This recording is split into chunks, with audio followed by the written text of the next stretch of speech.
은혜 받으실 말씀은 욥기 16장 1절에서 6절입니다. 욥이 대답하여 가로되 이런 말은 내가 많이 들었나니 너희는 다 번뇌케 하는 안의 자로구나. 허망한 말이 어찌 끝이 있으랴. 내가 무엇에 격동되어 이같이 대답하는고. 나도 너희처럼 말할 수 있나니 가령 너희 마음이 내 마음자리에 있다 하자. 나도 말을 지어 너희를 치며 너희를 향하여 머리를 흔들 수 있느니라. 그래도 입으로 너희를 강하게 하며 입술의 위로로 너희의 근심을 풀었으리라. 내가 말하여도 내 근심이 풀리지 아니하나니 잠잠한들 어찌 평안하랴. 아멘. 샬롬 성가대 찬양과 니시 오케스트라의 연주가 있겠습니다.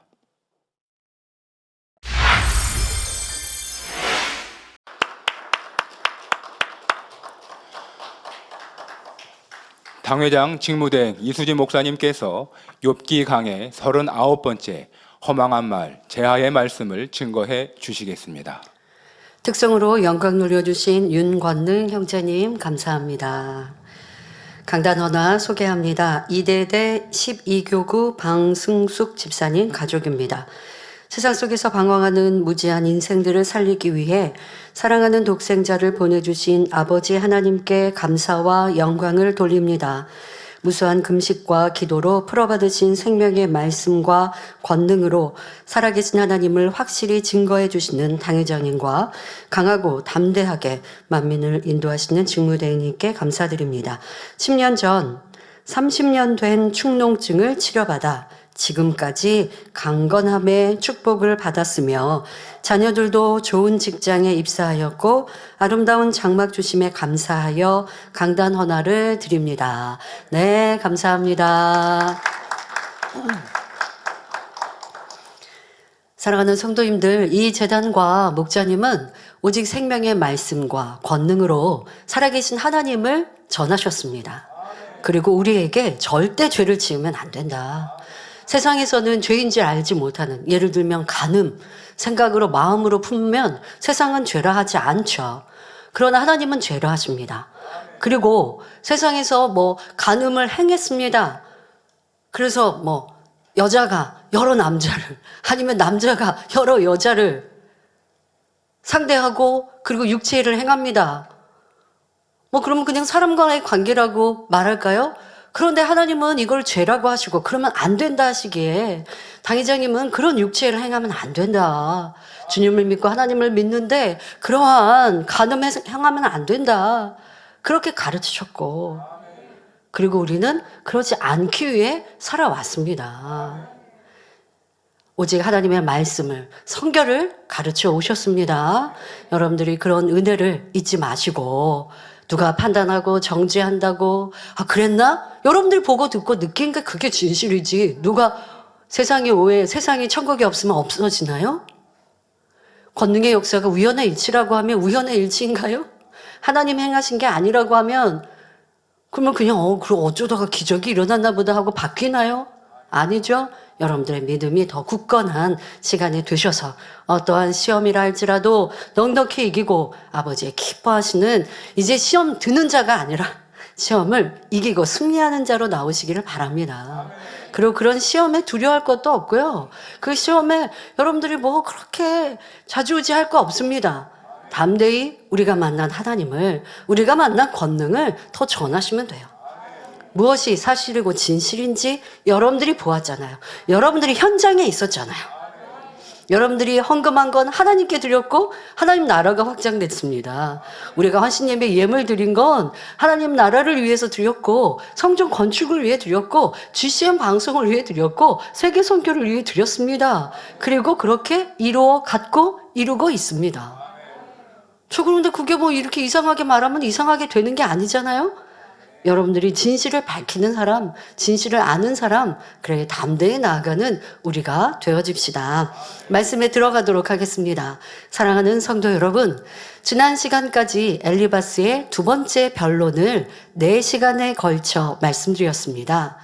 엘리바스는 욥이 부유할 때는 욥을 사랑하는 척했지만 막상 욥이 비참한 처지가 되고 나니 욥을 시기 질투했던 마음이 폭발하여 악한 감정과 저주의 말까지 나오는 것을 볼 수 있었지요.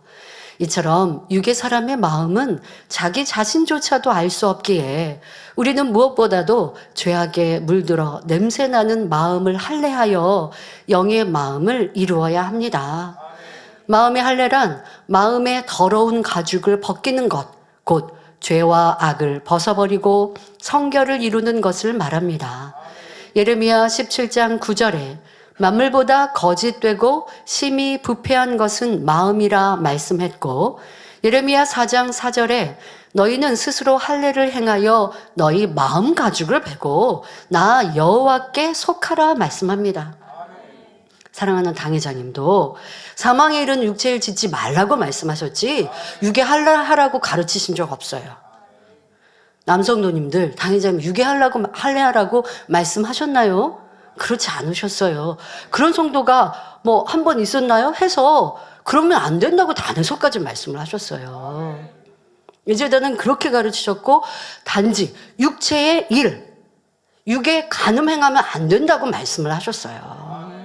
세상은 그런 일들이 너무 많이 있어서 드라마를 통해서도 영화를 통해서도 그런 육체의 일들이 그냥 아름답게 미화되는 일들, 이런 일들 안 된다 경계하시고 그러지 말라고 가르치셨어요. 마음에 할례하라고 하셨지 육에 몸에 할례하라고 말씀하시지 않았어요. 자, 하나님도 우리의 마음에 할례하라고 말씀하셨습니다. 자, 여기서 가죽은 마음에 할례한다라고 말씀하셨는데요. 이 할례하는 것, 할례라고 하는 육의 단어의 의미도 여러분들이 아시죠?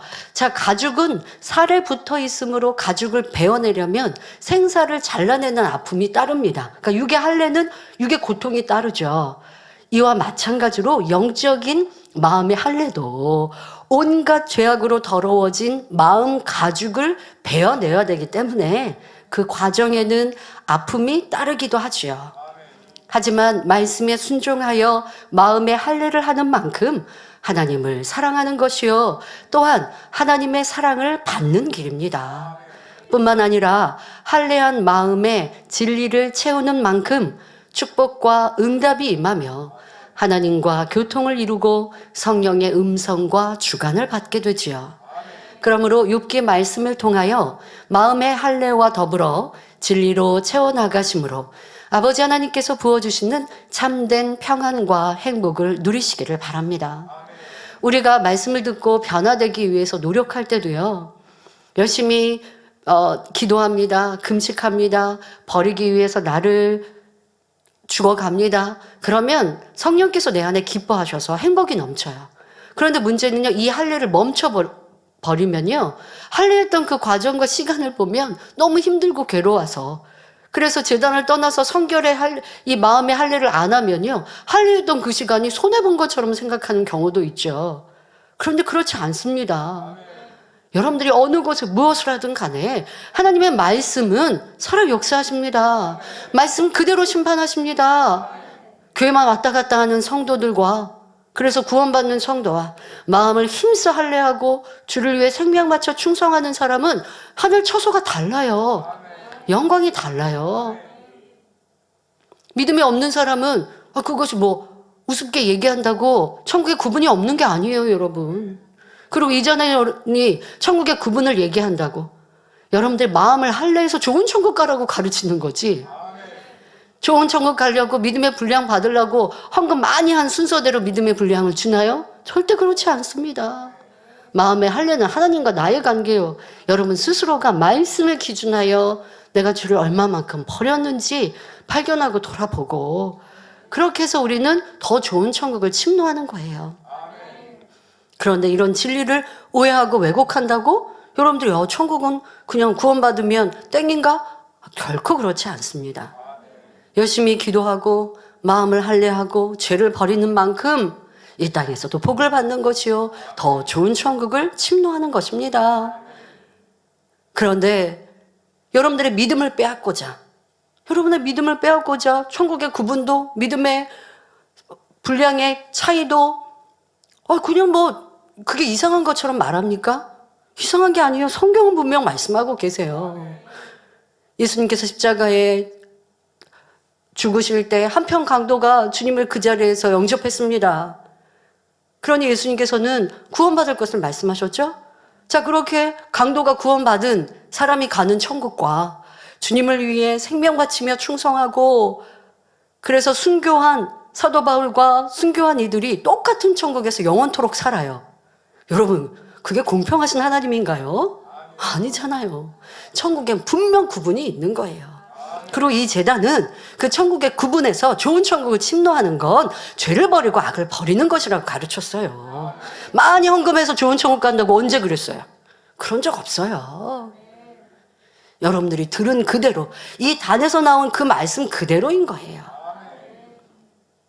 그래서 더 진리로 분별할 수 있는, 야, 세상이 이렇게, 원수마귀 사단이 이렇게 진리를 왜곡하고 우리의 믿음을 빼앗아가고 우리의 충만함을 잃게 하려는 거구나.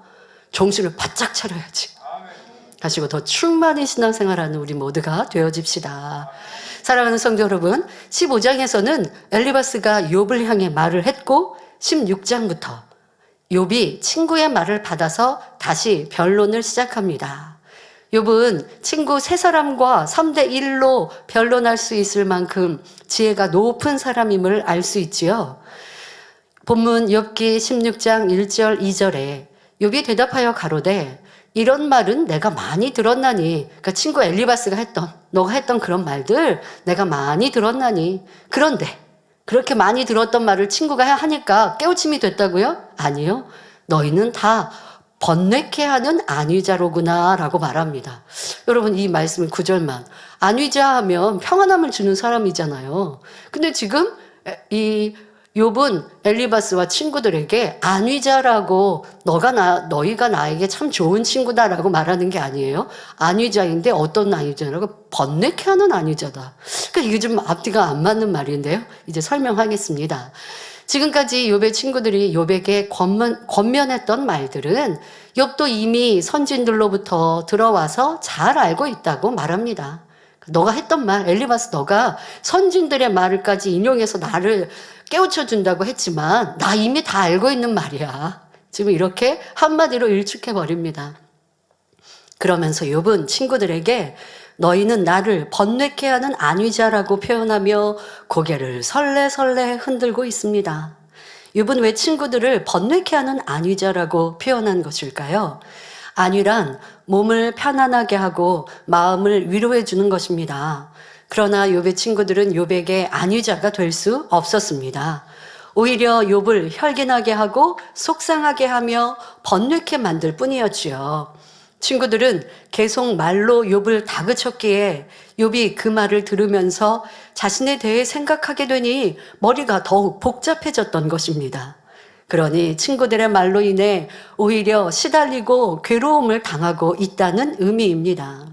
이는 믿음의 형제들 간에도 주의해야 할 부분입니다. 어려움 가운데 직면한 사람에게 찾아가 온갖 진리의 말로 답을 찾아주며 위로하고 권면한다 해서 참된 위로가 되겠습니까? 상대가 내 말을 받아들이지 못한다면 오히려 역효과를 낼 수 있습니다. 그러니 내 말이 상대로 하여금 오해나 번뇌를 하게 만든다면 차라리 잠잠히 기다리는 편이 낫지요. 욥은 친구들에게 너희는 나를 번뇌케 하는 안위자로구나 라고 말할 뿐만 아니라 이어서 욥기 16장 3절에 허망한 말이 어찌 끝이 있으랴 내가 무엇에 격동되어 이같이 대답하는고 라고 말합니다. 허망하다는 말은 거짓되고 망령되다, 허무하고 어이없다 또는 허황되고 미덥지 아니하다라는 뜻입니다. 그러면 욥은 왜 친구들의 권면을 허망한 말이라고 단정하는 것일까요? 이는 친구들의 행함이 본이 되지 못했기 때문입니다. 아무리 좋은 말과 의로운 말이라도 그 말에 대한 행함이 따르지 않으면 상대에게 아무런 도움을 줄 수 없는 것입니다. 이는 주 안에서 매우 중요합니다. 예를 들면 A 집사가 갑자기 문제가 생겨 어려움을 겪고 있는데 B 집사가 와서 말합니다. 집사님, 기도하면 문제가 해결됩니다. 기도하면 축복받습니다. 라고 권면했다고 합시다. 그런데 권면해준 B집사도 A집사와 마찬가지로 어려움 속에 살고 있는 처지라면 그 권면을 귀담아 듣겠습니까? 겉으로는 내색하지 않더라도 속으로는 아이고 자기나 기도해서 응답받지 라고 생각할 것입니다. 권면의 말이 오히려 비웃음거리가 되는 것입니다. 전도할 때도 마찬가지이지요. 먼저는 내가 진리 안에 살면서 그리스도의 빛과 향기를 바라며 하나님께 영광 돌리는 삶이 되어야 합니다. 이렇게 본이 되는 사람이 전도를 하면 다른 사람들이 쉽게 마음문을 열고 복음을 받아들일 수 있습니다. 또 축복을 받고 있는 사람이라야 하나님을 믿으면 축복을 받습니다 라고 담대히 전할 수 있고, 이 말을 듣는 사람도 당신을 보니 나도 교회에 가고 싶습니다 라고 답을 하게 되지요. 반대로 언어와 행실이 바르지 않고 하나님의 영광을 가리는 사람이 전도를 한다면 당신이나 좀 잘 믿으세요 라고 비웃음을 당할 수밖에 없습니다. 이렇게 아무런 유익을 주지 못하는 헛된 말이 바로 허망한 말인 것입니다. 세상을 보아도 서로에게 유익이 되기는커녕 오히려 오해를 불러일으키고 감정을 갖게 하는 허망한 말들이 얼마나 많이 있습니까? 어떤 사람이 아무리 행복하고 황홀한 꿈을 꾸었다 해도 꿈에서 깨어나면 실체가 아님을 깨닫고 허무함을 느끼는 것처럼 생명력이 없는 말은 허망한 말일 뿐입니다.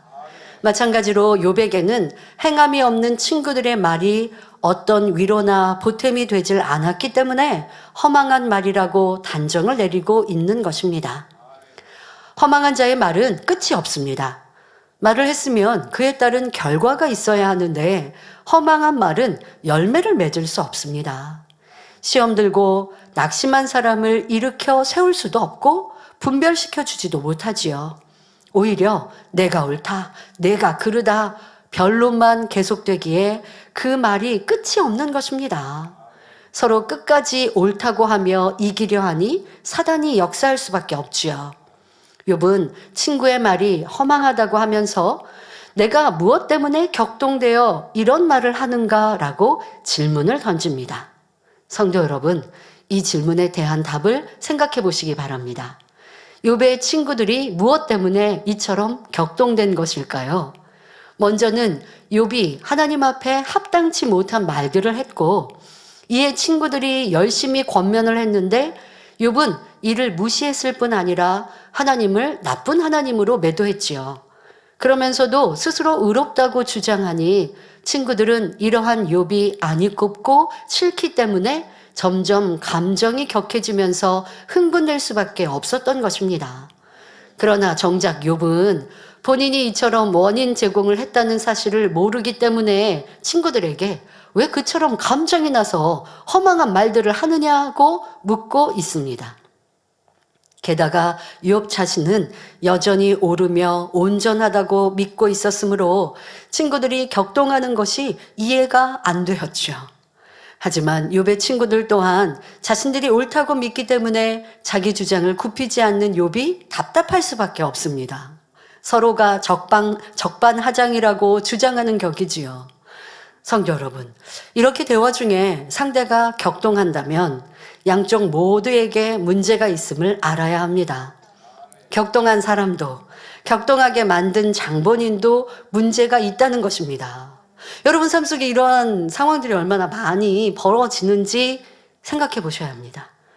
부부간에, 또 부모 자녀 간에도 이러한 일들 있잖아요. 그런데 한쪽은 좀 성격이 차분해요. 그럼 한쪽이 막 격동하면 왜 화를 그렇게 내는데?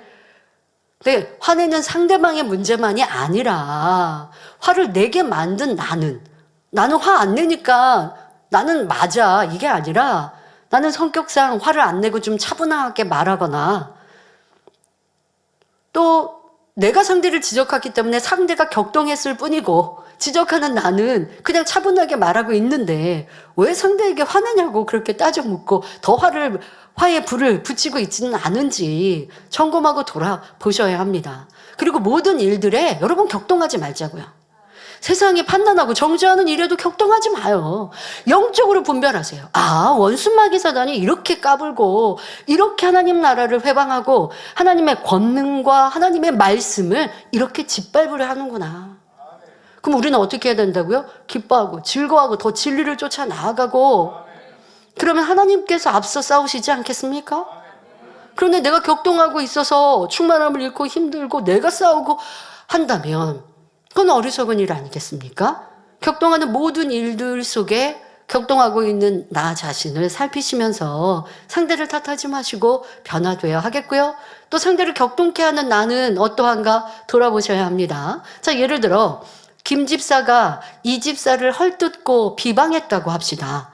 먼저는 김 집사 마음에 미움이라는 악이 있기 때문에 헐뜯는 말, 비방의 말이 나온 것이죠.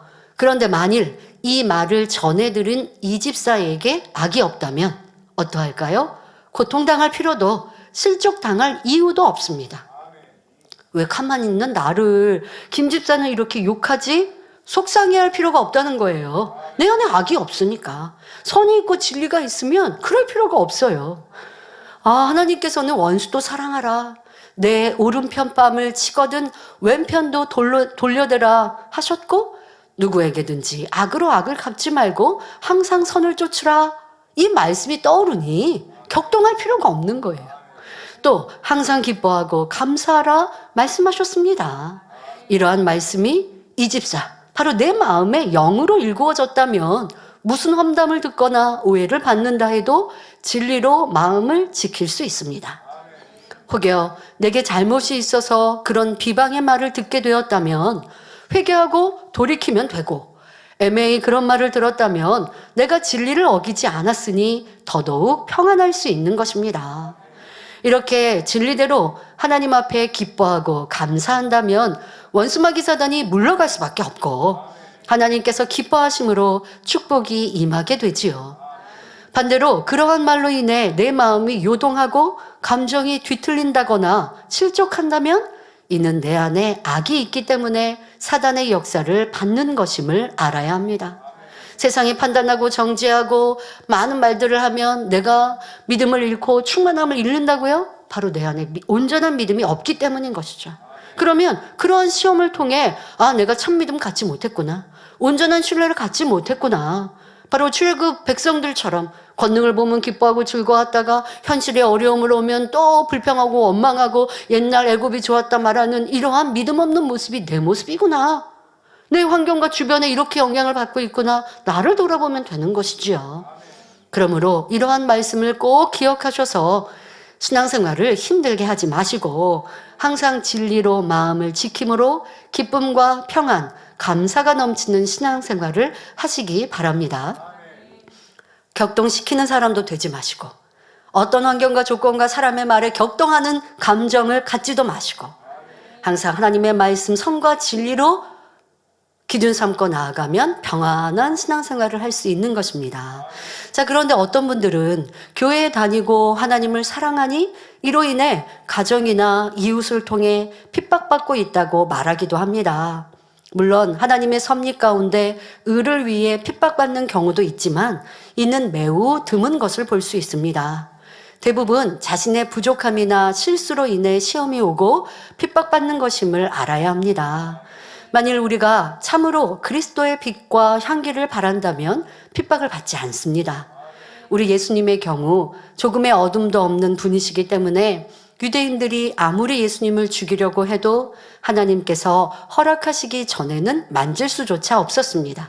그래서 예수님은 어떠하셨다고요? 피할 때는 피하셨고 그리하셨다 했죠. 그런데 악한 이들은 예수님에게 돌로 치려 할 때도 있었지만 지혜롭게 행하셨습니다. 또 담대히 하나님을 전하셨고요. 이와 같은 완급이 항상 있으셨고 누가 예수님을 욕한다고 또 시시비비 하려 한다고 그 마음이 격동되지 않으셨잖아요. 이와 같은 것을 알면 됩니다. 하지만 때가 되어 예수님께서 인류의 죄를 대신 지고 죽임을 당하셔야 하기 때문에 하나님의 섭리 가운데 잡혀서 빌라도에게 인도되셨던 것이지요. 이런 경우가 있는 것이고, 그런데 이러한 경우는 극히 드문 것이고요. 하지만 다음과 같은 경우도 우리 성도님들 신앙생활 속에 있을 수 있습니다. 예를 들어 교회 다니지 않던 아내가 갑자기 교회에 나가기 시작하면 처음에는 남편이나 시어머니가 핍박할 수도 있습니다. 이는 어둠에서 빛으로 나오기 위한 진통 과정이라 할 수 있지요. 왜? 가족 모두가 하나님을 믿지 않았었는데 그 중에 가족 구성원 중 한 명이 교회를 다녀요. 그러면 나머지 식구들은 교회 나가는 그 가족을 핍박을 할 수 있는 거예요. 왜? 빛과 어둠이 지금은 공존하기 때문에. 어둠 가운데 있던 사람이 빛으로 나와 구원과 영생의 길로 가려고 하니 어둠은 당연히 붙들어 매려고 하기 때문입니다. 처음에는 가족들이 진리를 모르기 때문에 아내나 며느리가 갑자기 교회를 다니면서 생활 패턴이 바뀐 모습이 이해되지 않을 수 있습니다. 남편은 아내의 사랑을 교회에 빼앗긴 것 같고 시어머니가 볼 때도 며느리가 가정보다 교회에 마음을 쓰는 것처럼 보이니 자연히 싫어할 수밖에 없지요. 그러나 그럴수록 남편을 마음 다해 섬겨주고 더 부지런해져서 이전보다 깔끔하게 집안을 정리하며 사랑스러운 모습이 된다면 핍박은 물러가게 마련입니다. 또한 나로 인하여 가정 복음화가 이루어지고 더욱 아름다운 가정을 이룰 수 있으니 축복이지요. 그런데 만일 내가 진리 안에 살아가는데도 핍박이 온다면 마태복음 5장 11절 12절에 나를 인하여 너희를 욕하고 핍박하고 거짓으로 너희를 거스려 모든 악한 말을 할 때에는 너희에게 복이 있나니 기뻐하고 즐거워하라. 하늘에서 너희의 상이 큼이라. 너희 전에 있던 선지자들을 이같이 핍박하였느니라 말씀하셨으니 이 또한 축복인 것입니다. 이 제단도 진리의 말씀을 고수하고 조금의 어둠도 용납하지 않고 빛의 길로 가르치니 어둠이 좋은 사람들은 이 말씀이 싫죠. 이 권능을 보고 이 재단의 신앙생활을 하다가 이렇게 살아가는 게 힘들어서 교회를 떠나는 이들도 참 많이 보았습니다. 그런데 교회를 떠난 어떤 젊은이의 얘기를 듣게 되었는데요. 이 재단에서 그렇게 남녀의 육체 일을 안 된다라고 들었을 때 처음엔 자신도 마음을 지키고 또 그렇게 신앙생활을 했는데 그게 시간이 가면 갈수록 힘들어지니까 교회를 이제 떠났습니다. 교회를 떠나고 나니 세상 사람과 다를 바 없이 살아가는 거예요. 그래서 본인도 이성을 정말 그냥 같은 시기에 3명의 이성과 육체를 행했다라고 하는 얘기를 들으면서 그런데 그렇게 얘기하는 거예요. 그러다 보니 당의자님께서 왜 그렇게 육체일에 대해서 남녀 간의 육체일에 대해서 말씀하셨는지 알기는 알겠다고. 그런데 다시 성경의 복음을 듣고 자기를 지키기는 너무 힘든 거예요. 그러니까 세상에 있으니까 자기도 세상 사람처럼 살아가는데 이러면 안 된다고 생각하지만 제어할 수가 없는 거예요. 그리고 그때 들었던 진리의 말씀, 당의자님이 그렇게까지 경계하실 수밖에 없었고 세상이 그렇다라고 말씀을 하셨을 때 본인은 교회 안에 있었으니까 세상이 그런 줄 모르고 또 자기도 자기 마음을 지킬 수 있다고 생각했는데 아니요. 나가보니 세상 사람들은 이보다 더하고 그러면서 얘기를 한다는 거예요. 자기보다 더하다.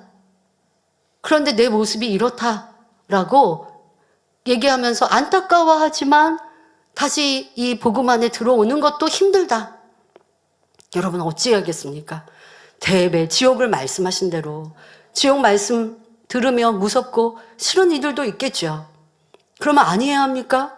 무서우니까 싫으니까 안 들어야 합니까? 더 듣고 힘들어도 어려워도 지옥이 없는데 상상껏 만들어서 여러분들에게 두렵게 해서 교회 나오게 하는 거 아니에요. 교회 성도들 많이 하기 위해서 없는 지옥을 만들어서 천국에 구분이 없는데 거짓말로 여러분들에게 말하는, 거짓말하면 하나님의 권능이 나타날 수가 없잖아요. 그럼 하나님의 권능도 거짓말이어야죠. 근데 아니잖아요. 여러분들이 아무리 이 말씀대로 사는 게 힘들고 어려워도 좁은 길이어서 찾는 이가 적고 협착한 길이어도 가야 합니다. 왜? 생명이니까. 이 길에서 떠나면 지옥이니까. 그리고 이 말씀이 참임을 아버지가 권능으로 보장해 주시기 때문에 그러한 목자의 애탄 외침을 기억하시고 빛 가운데 진리 가운데 살아야 합니다. 젊은이들, 하나님은 살아계십니다. 말씀은 그대로 이루어집니다. 천국 지옥은 있습니다. 그리고 이 제단은 하나님의 말씀을 가르치는 제단이죠. 정확히 진리로 분별하여 말씀대로 살아가는 우리가 되어야 할 것입니다. 자, 다시 본문으로 돌아가서 욥은 16장 4절에 나도 너희처럼 말할 수 있나니 가령 너희 마음이 내 마음 자리에 있다 하자 나도 말을 지어 너희를 치며 너희를 향하여 머리를 흔들 수 있느니라 말합니다. 여기서 말을 짓는다는 것은 정작 행함은 없으면서 자기들의 생각 속에 소신껏 말을 지어낸다는 것입니다. 즉 친구들이 욥의 편에서 생각하고 말을 하는 것이 아니라 그들의 생각 속에서 마음대로 욥을 질책했다라는 의미입니다. 욥은 친구들의 말이 자기와는 거리가 먼 얘기라고 생각합니다. 다시 말하면 친구들이 너무나 타당하지 않고 허무맹랑하며 충격적인 말과 행동을 하고 있다고 생각하는 것이지요. 그러므로 여기서 욥은 우리 서로의 마음을 바꿔보자, 즉 입장을 바꿔보자고 제안하고 있습니다. 만일 너희가 내 처지에 있고 너희의 악한 마음이 나에게 있다면 나도 그럴듯한 말로 너희를 치며 너희가 격동될 수 있는 말로 너희에게 퍼부었을 것이며 너희들에게 머리를 흔들었을 것이다. 이렇게 말하는 것입니다. 욥이 볼 때의 친구들은 말만 번지르르 할 뿐 행함이 따르지도 않았으며 자신의 생각 안에서 소신껏 지어낸 말을 하고 있었기에 그들의 말을 신용하지 않고 있지요. 욥은 친구들에게 너희를 향하여 머리를 흔들 수 있느니라 했는데 일반적으로 대화 중에 사람이 머리를 흔들게 되는 것은 어떤 경우입니까? 서로 변론하다 보면 화가 나서 머리를 절레절레 흔들기도 하고 몸을 부르르 떠는 경우도 있지요. 그러니까 상대방이 말하는 말이 싫은 거예요. 내가 들으면서 그거 안 맞아. 그리고 표정도 또 눈도 이렇게 밑으로 한다든가 아니면 위로 치켜뜬다든가 째려본다든가 이런 지금 모습을 연상하시면 되겠습니다. 자, 이는 지금 친구들이 얼마나 심하게 격동되었는지를 나타내주는 말입니다. 욥과 친구들이 지금 대화하면서의 표정과 상태를 설명하는 것이죠. 자, 우리는 상대가 말을 할 때 아무리 내 생각과 맞지 않는다 해도 머리를 흔드는 습관은 버려야 합니다. 이는 상대에게 무안을 주는 것이고 말을 다 듣기도 전에 그 말은 틀렸다고 단정을 내리는 표현이므로 너무나 무례한 행동인 것입니다. 꼭 고개를 흔드는 것뿐만이 아니라 표정도 듣는 자세도 여러분들이 조금 아무리 상대가 악한 말들을 한다 할지라도 우리는 최소한의 예의는 지켜야죠. 손가락질하며 말을 한다든가 아니면 상대가 말하는데 보지도 않고 고개를 안 떨군다든가 사람이 대화하며 눈을 마주쳐 대화하잖아요. 그런데 그렇지 않고 당신 말 듣기 싫어 하는 표현이나 마찬가지죠. 눈도 안 마주치고 한다든가 또 아니면 눈을 치켜들고 아주 사납게 본다든가 이러한 모습은 악한 모습, 독한 표정입니다. 아무리 여러분들이 상대의 말이 듣기 싫어도 틀린 말을 한다 할지라도 그런 모습 말고요. 최소한의 예의를 갖춘 모습으로 대화하다가 상대가 너무 말도 안 되는 말을 하면 그냥 좀 고운 말로 우리 서로 의견이 너무 다르니까 그만 대화하면 좋겠습니다. 이렇게 좀 예의 바르게 행동하는 우리의 모습이 되면 좋겠습니다. 욥과 친구가 변론하며 나오고 있는 이런 행동들 내 삶 속에서는 있지 않은지 가정이나 일터, 친구와의 관계 속에서 그래야 하지는 않는지 아니면 여러분들이 세상 모르는 사람과도 좀 따져 묻거나 할 때 이런 모습은 있지 않은지 살펴보면서 그건 주의 교양이 아니죠. 선과 사람과 거리가 멀지 않습니까? 이러한 모습은 절대로 고쳐야 하겠습니다. 욥은 친구들의 타당치 않은 말과 행동으로 인해 마음이 몹시 상해 있었습니다. 그래서 친구들을 깨우쳐 주고자 설명하고 있는 것입니다.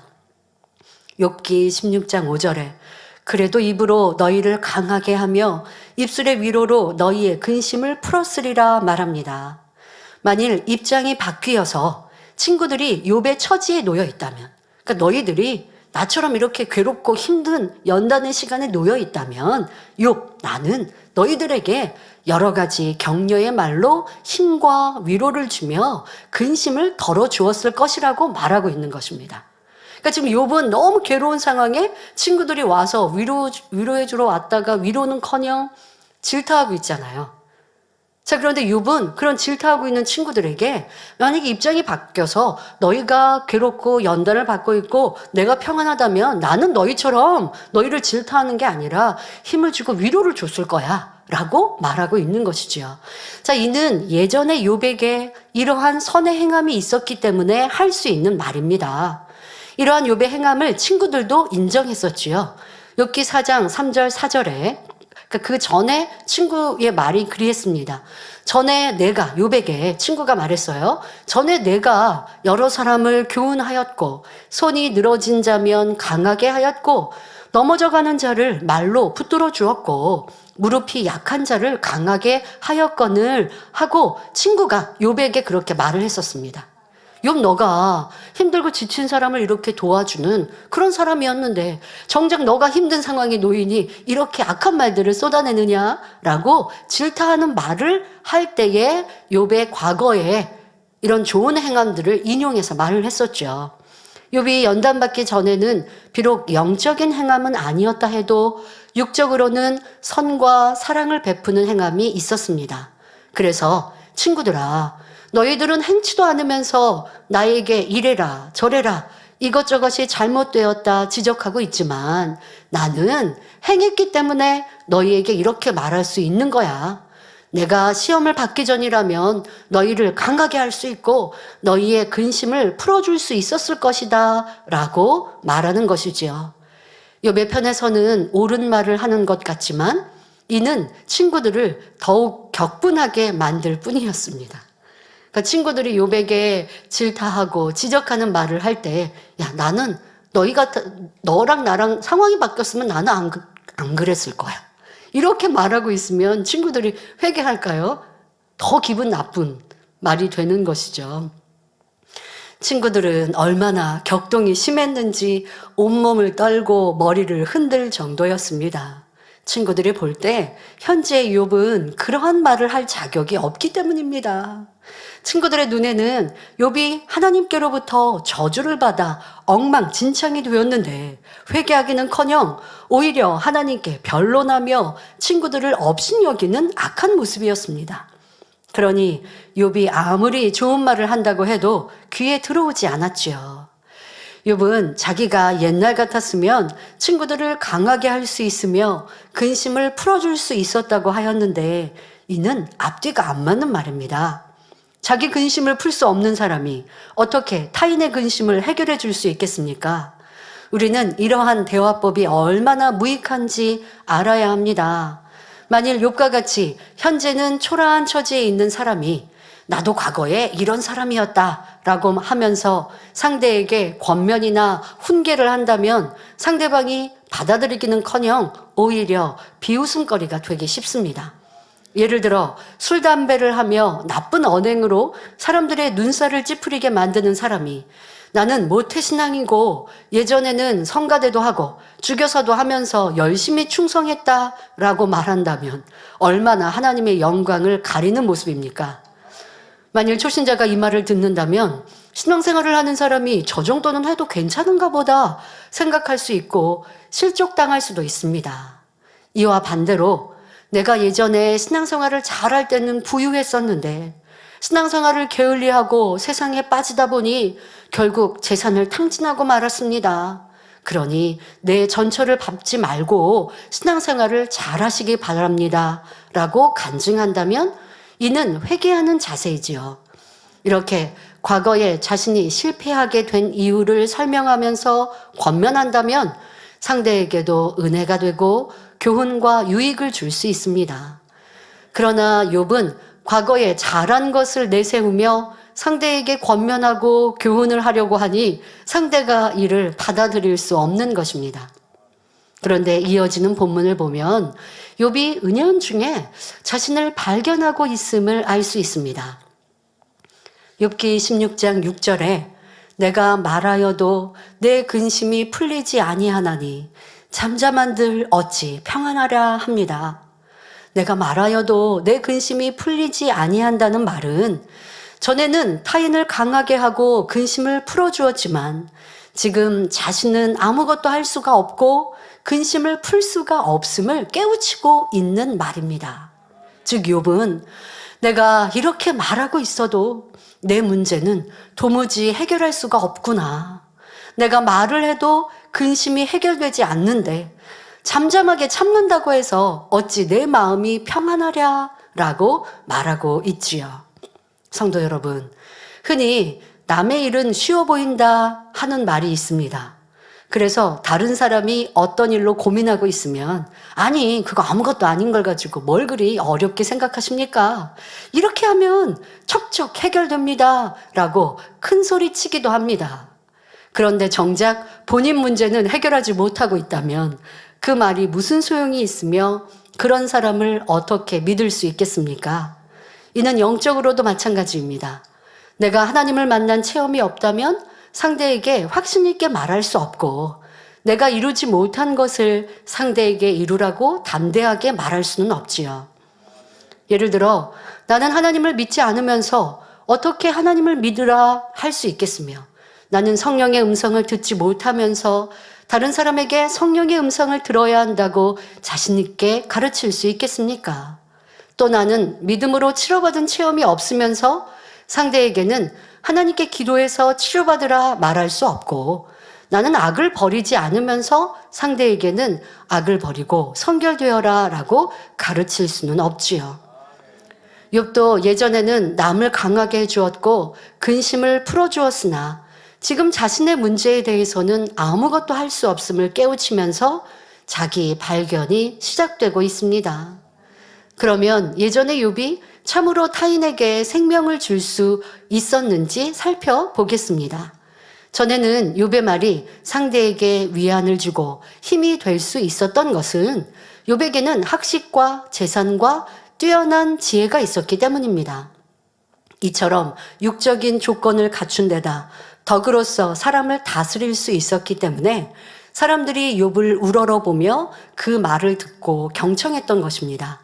그러나 이는 육적인 차원이었을 뿐 욥은 영적인 사람이 아니었기 때문에 사람들에게 참 생명이 되어줄 수는 없었습니다. 욥이 존경받을 만한 위치에 있을 때는 그의 말이 사람들에게 먹혀 들어가는 듯 했지만 지금은 친구들조차 받아들이지 않고 있습니다. 욥 자체가 영이 아닌 육의 사람이므로 막상 어려움을 당하니 입으로 악한 말을 쏟아냈고 이로 인해 친구들은 욥을 아주 천한 사람으로 취급했던 것입니다. 이렇게 육이란 변하고 썩어질 것이며 무익한 것이기 때문에 하나님께서는 욥에게 참된 생명을 주시기 위해 연단을 허락하실 수밖에 없었던 것입니다. 욥이 하나님을 경외하고 하나님의 뜻 가운데서 살기 위해 힘썼습니다. 내 스스로 깨닫는 죄의 악은 행치 않았어요. 그 율법대로 지켜 행하기를 힘썼던 선을 쫓고 사랑을 쫓았던 욥이었습니다. 그러나 이것이 온전한 영은 아니었던 거예요. 왜? 온전한 영은 변하지 않아야 되잖아요. 연단이 오고 어려움이 와도 변하지 않아야 돼요. 그런데 욥은 지금 감당하기 힘든 이해할 수 없는 연단을 만나니 하나님을 원망하는 것으로 바뀌었어요. 이것은 영이 아니었음을 증거하는 것이죠. 왜 그랬을까요? 마음을 온전히 할례한 것이 아니었기에 마음의 깊은 죄성이 악의 모양이 있었기 까닭에. 근데 이것은 스스로 발견을 못하니 하나님은 지금 선하고 착한 욥에게 이런 심한 연단을 허락하시는 것이죠. 이 연단을 통해 스스로 깨닫지 못하는 악을 보고 발견해서 내가 이렇게 악이 있었구나. 본성 속에 깊은 악이 있었구나. 내가 행했던 것이 나는 잘했다고 했지만 온전한 것이 아니었구나.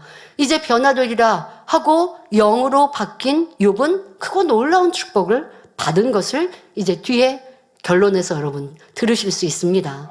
아버지 하나님은 그것을 아셨기에 욥을 연단하신 것입니다. 여러분들의 신앙생활은 어떠하셨습니까?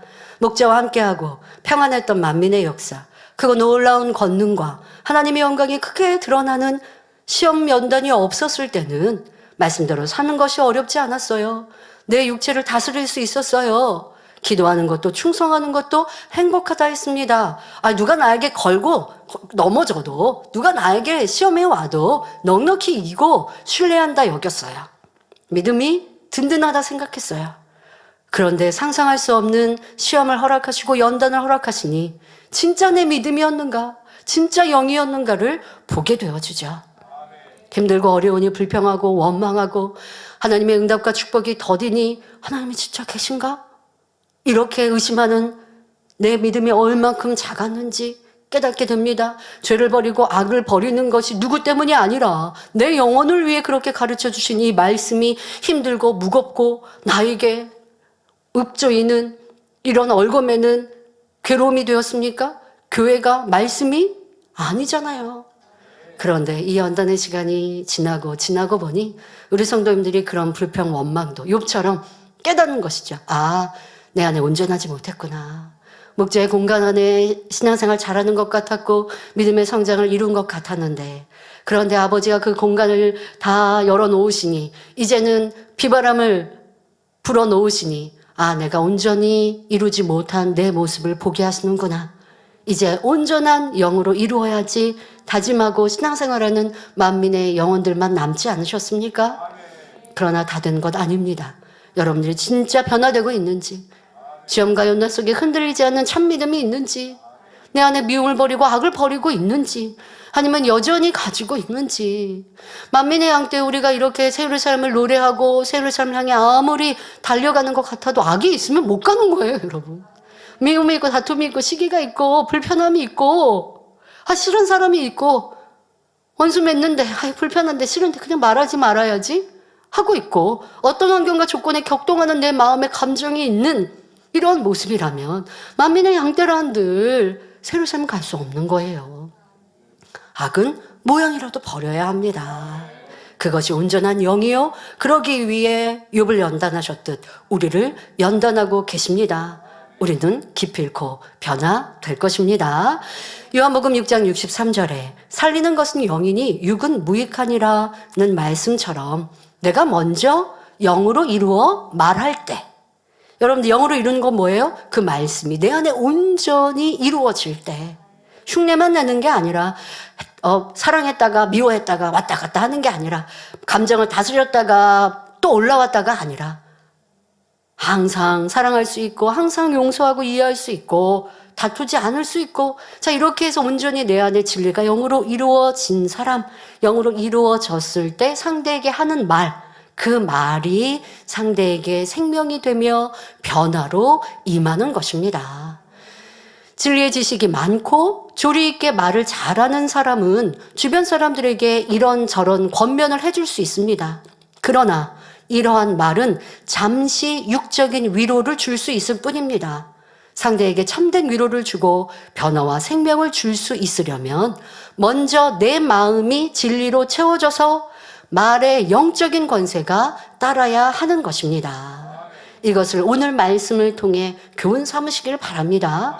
욥은 그동안 친구들이 잠잠하라고 권면을 했기 때문에 본문에 내가 잠잠한들 어찌 평안하겠느냐라고 말하고 있습니다. 육적인 사람은 어려움이 왔을 때 잠잠히 견디지 못합니다. 그러면 시험이 오고 어려움이 오면 어떠합니까? 불평, 원망, 이 사람 탓, 저 사람 탓, 환경 탓, 또 잠잠히 견디지 못하고 얼굴 표정이 다 나와요. 저 사람 지금 안축만 하구나, 시험 들었구나, 어려움이 왔구나, 다 표시가 나요. 잠잠히 견딜 수 없습니다. 그런데 좀 잠잠하게 내 입을 다스리는 경우, 그런 사람들도 있어요. 육적으로 그런 사람도 있어요. 바로 성격이 내성적인 사람은 억울한 말을 들을 때 즉석에서 따지지 않고 꾹 눌러 참을 수도 있습니다. 하지만 이렇게 억지로 참으면서 마음에 쌓아 놓으면 마음이 평안할 리가 없죠. 감정이 꿈틀대고 잠도 오지 않으니 결국은 상대를 찾아가 폭발해야 시원함을 느낍니다. 우리 성도님들은 그래도 폭발하기까지는 안 합니다. 싸우고 다투기까지는 안 하지만 참으면 어떻게 해요? 평안하지 않아요. 내 안에 눌러 참으면 평안치 않습니다. 자, 그러나 영적인 사람은 어떠합니까? 사도 바울이 고백한 대로 나는 날마다 죽노라. 자기가 없으니 감정을 쌓아둘 일도 없고 오히려 상대에게 져줄 때 시원함을 느낍니다. 어려움이 왔을 때도 묵묵히 참고 견디며 기다릴 수 있죠. 시험이 옵니다. 연단이 옵니다. 괴로움이 옵니다. 믿음이 있으니 하나님을 바라보고 하나님의 뜻을 찾고 하나님이 기뻐하실 일을 행하는 거예요. 그러면 묵묵히 참을 수 있어요. 근데 그 믿음이 없으니까 입으로 다 불평 원망을 하는 것이죠. 자, 여기서 여러분 자신의 모습은 어떠한지 돌아보시기 바랍니다. 육적인 사람은 잠잠하면 좀이 쑤셔서 견디기 어렵습니다. 남의 허물에 대해서 들으면 잠잠하지 못하고 얼른 주변에 전해야 합니다. 그렇게 말을 해야 마음이 시원해지기 때문입니다. 말 안 하고 참아보세요. 막 꿈틀꿈틀하고 막 지금 어디가 가려운데 안 그은 것처럼 불편해서 말을 해야 속 시원하죠. 그런데 상대의 허물을 남에게 전하고 나면 마음이 왜 시원해지는 것일까요? 육의 사람은 왜 시원해지는 것일까요? 육의 사람은 원수마귀 사단의 음성을 드러나가기에 악을 바람으로 사단을 시원하게 해 주었기 때문에 내 마음도 시원해지는 것입니다. 여러분들 꼭 악한 말을 전하는 것뿐만이 아닙니다. 짜증내고 혈기내면 속 시원하신 분들 있습니까? 불평하고 원망해야 편안하신 분들 있습니까? 죄악을 행해야 그래야 좀 안전하다 느끼십니까? 그건 왜 그런다고? 왜 편안하고 시원하다고요? 원수마귀 사단이 기뻐할 일을 행하니까 편안한 거예요. 원수마귀 사단이 그거 해라 하는데 내가 그거에 순종 안 해보세요. 그러면 영 마음이 불편하죠. 순종해 줘보세요. 그래야 편하죠. 그러면 안 된다고요. 그러나 영의 사람은 허물을 덮어주고 불필요한 말을 절제할 줄 알며 더구나 남을 이간시키는 악한 말은 전하지 않습니다.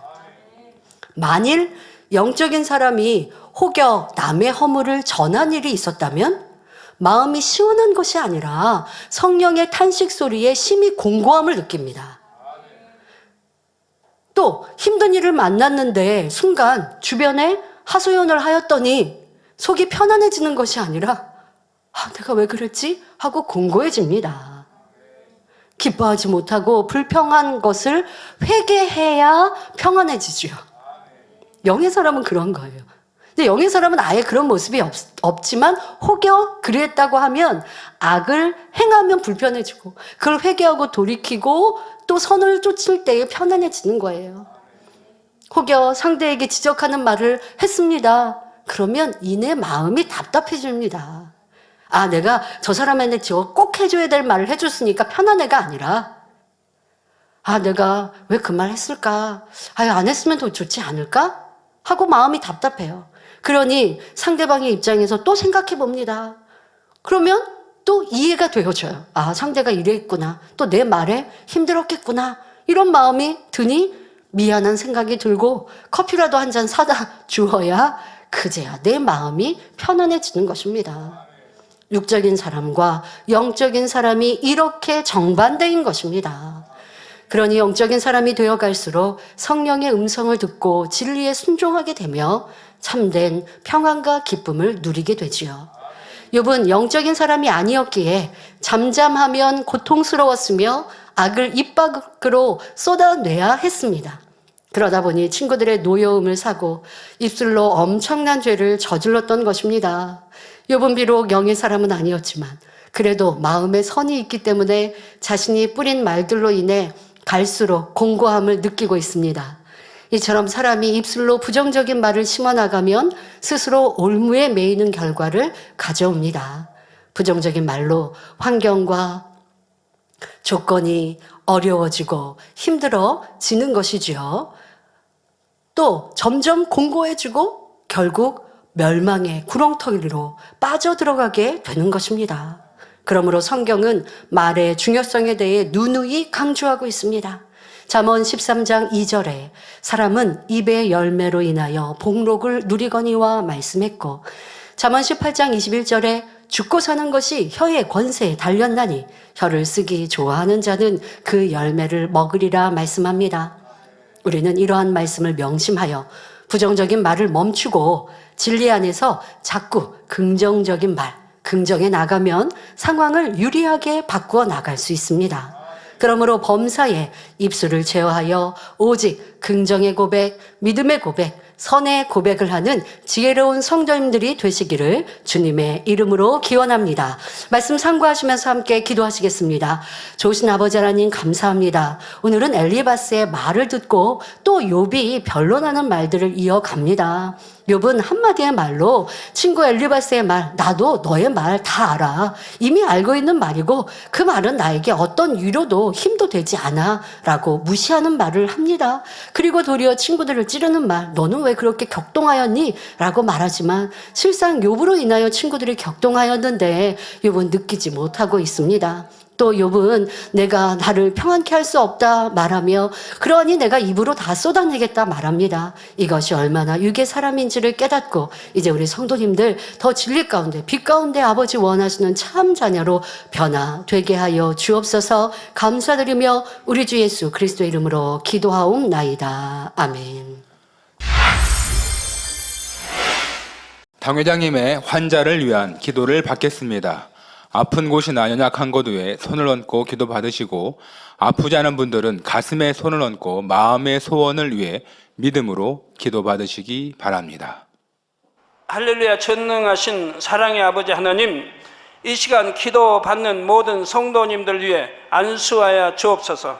GCN과 인터넷과 화상을 통해 기도 받는 지교회와 지성전 그리고 전 세계 하나님의 자녀들 위에도 시공간을 초월하여 역사하여 주시기를 원합니다.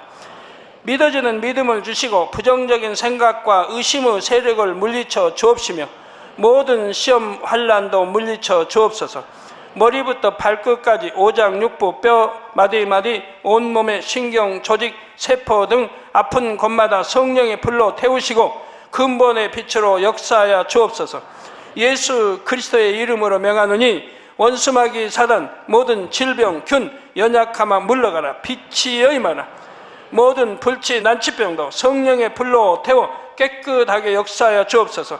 말라리아를 비롯한 모든 풍토병도 물리쳐 주옵소서. 감기, 기침, 열, 몸살, 독감 등 각종 유행성 질병도 다 물러가라. 어떠한 유행성 질병 균도 틈타지 않게 지켜 주옵소서. 위암, 폐암, 간암, 유방암, 자궁암, 대장암, 피부암 등 각종 암과 에이즈, 백혈병, 뇌졸중, 고혈압, 저혈압, 심장병, 폐병, 위장병, 당뇨, 부인병, 피부병, 갑상선 질환과 모든 염증도 깨끗게 하여 주옵소서. 소아마비, 중풍, 관절염, 디스크도 온전케 하여 주옵소서. 요통, 두통, 신경통을 비롯한 모든 통증은 사라질지어다.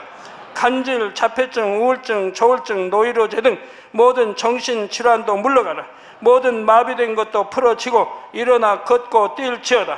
눈도 잘 보이게 하옵시고 귀도 잘 들리게 하여 주옵소서. 소경은 눈을 뜨고 기머거리는 들으며 벙어리는 말할지어다. 각종 사고, 후유증도 깨끗게 하시고 부러진 뼈도 붙여 주옵소서. 화상 입은 것도 온전케 하옵소서. 화기야 물러가라. 열도 물러가라. 아버지 흉터도 나지 않게 역사해 주시기를 원합니다. 마약을 비롯하여 각종 약물과 독극물 중독도 깨끗함을 입을지어다. 죽은 신경과 세포가 살아나며 죽은 자도 살아나게 하여 주옵소서. 잉태의 축복도 주시기를 원합니다. 잉태 축복을 받으라. 예수 그리스도의 이름으로 명하노니 원수마귀 사단을 하늘 공중 곳에 잡은 악의 영들아 물러가라. 그의 사자들도 물러갈지니라. 이 땅의 악한 영, 더러운 영, 거짓되고 간사한 영, 이간질하고 미혹하는 모든 어둠들은 물러가라. 모든 흉악의 결박을 풀고 어둠아 물러가라. 빛이 여임하라. 아버지 하나님, 부르짖어 기도할 수 있는 능력을 주시고 죄를 버리고 성결될 수 있는 능력을 주옵소서. 영혼이 잘됨같이 범사에 잘되게 하시고 가정의 복음화도 이루어 주시기를 원합니다. 한 주간도 모든 사고와 재앙으로부터 지켜주시고 불통이 없는 형통한 삶을 살 수 있도록 축복해 주옵소서. 성령의 불담으로 천군 천사와 주님의 불꽃 같은 눈동자로 모든 하나님의 자녀들과 가정, 일터, 사업터를 지켜주시기를 원합니다. 학생들에게 지와 명철을 더하시고 공부도 할 수 있는 뜨거운 마음과 열정도 더하여 주옵소서. 마음과 생각을 세상에 빼앗기지 않도록 지키시고 하나님을 뜨겁게 사랑하는 학생들로 축복하여 주옵소서. 하나님의 자녀들이 먹으나 마시나 입으나 무엇을 하든지 하나님 앞에 영광 돌리는 삶이 되게 축복하여 주시기를 원합니다. 나는 하나님을 만났노라, 체험했노라, 응답 받았노라, 축복 받았노라, 간증하는 입술이 되게 역사하여 주옵소서. 아버지 하나님 감사합니다. 홀로 영광 받으옵소서. 우리 주 예수 그리스도의 이름으로 기도하옵나이다. 아멘. 涙の中おらる主、愛の主、それは命与える救い